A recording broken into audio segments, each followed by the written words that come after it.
دباؤ ہوا ہے، کیا کہتے ہیں اور اس کو مزید بحال کرنے کے لیے کیا کچھ کرنا چاہیے؟ دیکھیں، یہ کلائمیٹ چینج جو ہے یہ تو ایک ورلڈ وائڈ فینومینا ہے. اس کے اوپر کسی کا کنٹرول تو نہیں ہے، اور اس میں کوئی شک نہیں ہے کہ اس مرتبہ جو پانی کا لیول تھا، جو سکیل تھا، وہ بہت زیادہ تھا.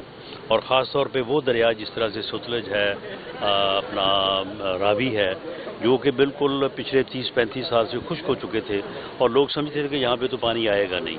تو اس مرتبہ وہاں پہ پانی بہت آیا ہے، تو اس سے جو ہے وہ یقیناً ڈیمیج ہوا ہے.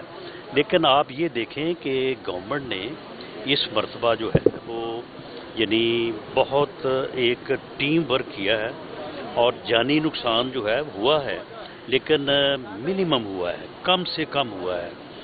اور جو ہے وہ گورنمنٹس کے تمام اداروں نے، اس میں اب کسی کا نام نہیں لیتا، سبھی اس میں شامل ہیں، ڈسٹرکٹ ایڈمنسٹریشن سے لے کے PDMA تک 1122 تک، سبھی نے ایک ٹیم کے طور پہ کام کیا، اور لاکھوں لوگوں کو جو ہے وہ انہوں نے وقت سے پہلے جو ارلی الارم ہوا، جو اطلاع ہوئی، تو اس کے اوپر لوگوں کو جو ہے وہ نکالا ہے سیف.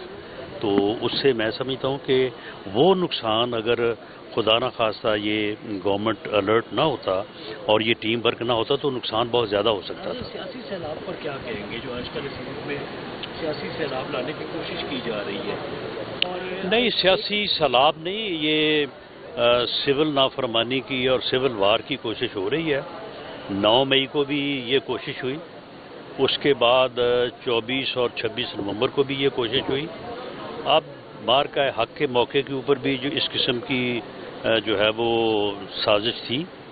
تو یہ سول وار یا سول نافرمانی جو ہے، اس کو کسی قیمت پہ جو ہے وہ اس کو اجازت نہیں دی جائے گی، نہیں دی جانی چاہیے. کیونکہ اگر خدا نہ خواستہ کوئی ایسی صورت پیدا ہوتی ہے تو پاکستان کے وجود کو خطرہ ہوگا. پاکستان کے جو سیکورٹی کے حالات ہیں، پاکستان کے ارد گرد جو اس کے دشمن بیٹھے ہیں، اگر خدا نہ خواستہ کوئی ایسی صورتحال پیدا ہوتی ہے تو پاکستان کی جو ایگزسٹنس ہے اس کے اوپر وار ہو سکتا ہے.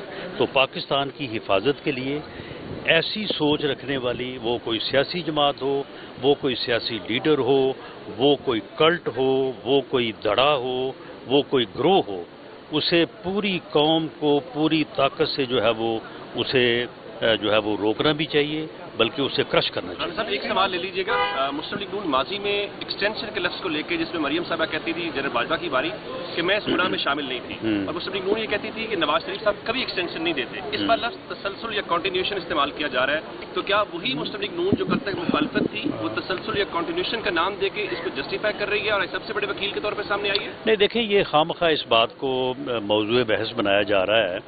دیکھیں، کسی زمانے میں آرمی چیف کی جو ہے وہ مدت جو ہے ڈیوریشن وہ 4 سال ہوتی تھی. اس کے بعد 76 میں 3 سال ہو گئی.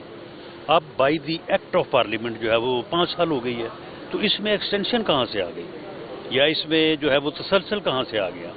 جب وہ مدت 5 سال ہے اور جب وہ مدت ختم ہوگی نومبر 2027 میں، تو پھر وہاں پہ ایکسٹینشن کا سوال اٹھے گا، اور اس وقت کی گورنمنٹ، اس وقت کی کیبنٹ جو ہے وہ فیصلہ کرے گی.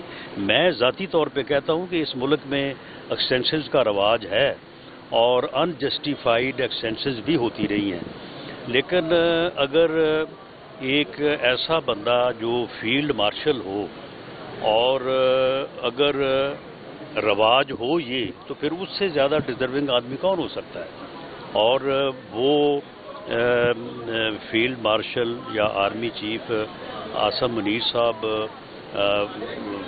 پاکستان کے وہ سپوت ہیں کہ جنہوں نے پچھلے 78 سالوں میں شاید پہلی مرتبہ اس قوم کو فخر کرنے کا اور اس قوم کو سرخرو ہونے کا موقع فراہم کیا ہے. اور مارکہ حق کے اوپر جو کامیابی ہے، اس کامیابی کو پوری دنیا، پوری مسلمان دنیا سیلیبریٹ کر رہی ہے. تو ہمیں اس چیز کو جو ہے وہ ان چھوٹی چیزوں میں الجھانا نہیں چاہیے. بالکل ٹھیک ہے.